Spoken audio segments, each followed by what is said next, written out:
In my opinion, the most distinctive feature of the Belt and Road Initiative in Central Eastern Europe has been its emphasis on physical connectivity. China has realized that the Central and Eastern European region is a gateway to the European market.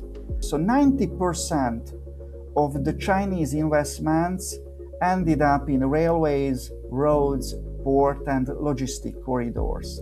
So for example, for that, one of the best illustrations is the Budapest-Belgrade Railway, connecting Chinese operated port of Piraeus in Greece with Central Europe.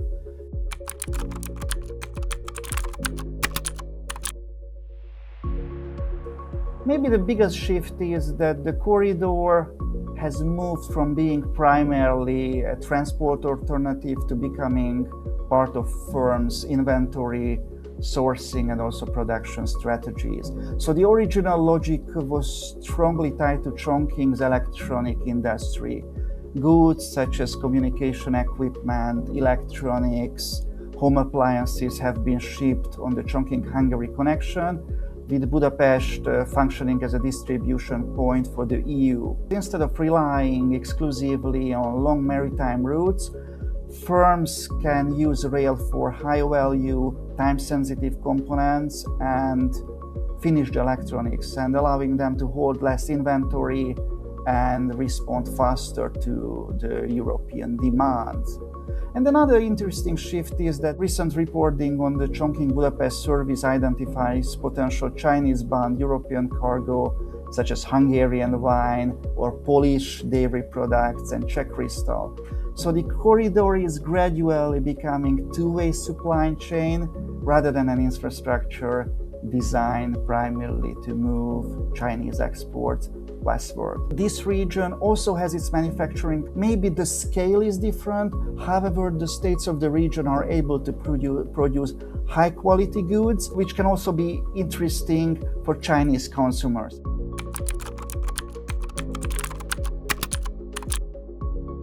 When there is some new facility which opens, it always needs a certain ecosystem around it. So imagine a Chinese battery or EV producer establishes a plant in Hungary, and it needs exceptional supplier base. So components, tooling, electronics, packaging, logistics, maintenance, engineering, and we are already experiencing and witnessing that. For example, the BMW is opening its factory in Hungary. But what is really interesting is that they are also aiming to produce EV. But for the EVs, the batteries are coming from the Chinese battery manufacturing companies. We will be the meeting point where the German traditional vehicle manufacturing meets with the Chinese technology.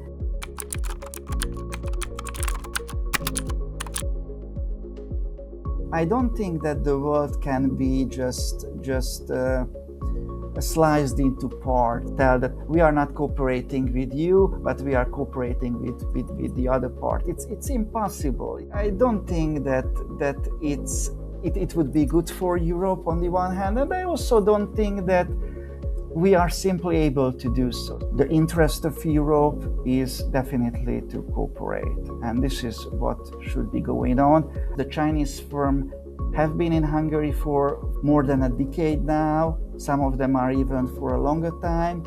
They have become part of the Hungarian economic system, totally embedded into it, and they are giving jobs to the people. If China tomorrow would say goodbye to Hungary, it would cause here unbelievable problems.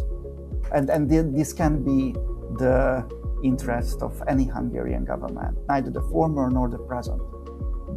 It's also Hungary's main interest to become a state where the treaties are served and not breached. In the European Union, there are absolutely strict regulations regarding the working environment and the conditions. These also have to be kept by every company. It's not just the German companies, but also the Chinese companies. But I don't think there have been any problems with that so far. So I have no fears about the cooperation.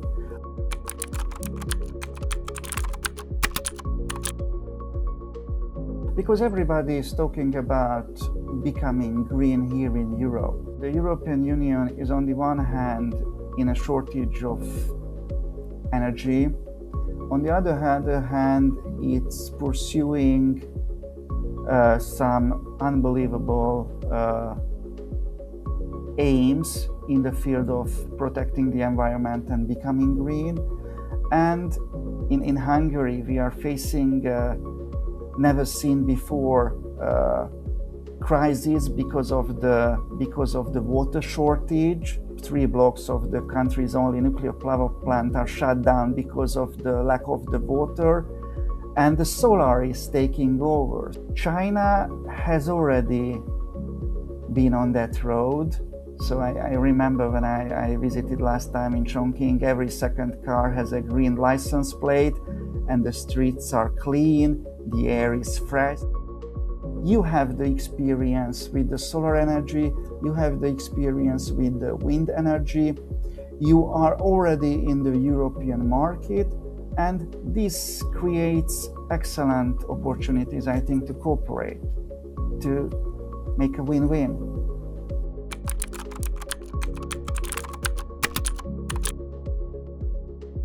Well, I think the single most important opportunity is to move from project-based cooperation to an integrated China and Central and Eastern Europe green industrial ecosystem. So the BYD factory will start producing. Hopefully they will sell their cars on a reasonable price, and they can give a great added value. Maybe the Hungarian roads in a few years, many BYD cars will be present, or other type of Chinese cars, which are already entered the market. So it's good when there is a race, when there is a contest, because this is what makes us better and makes us more productive.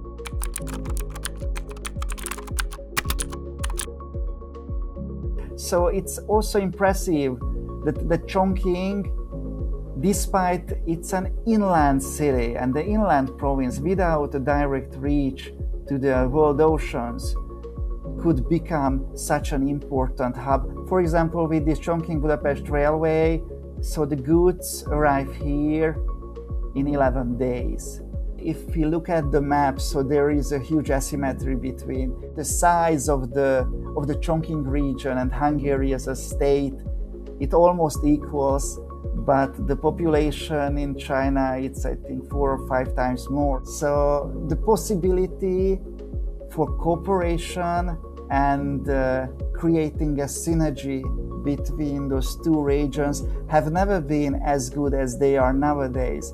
And it's also important to say that we are talking about something that is currently ongoing, that is working.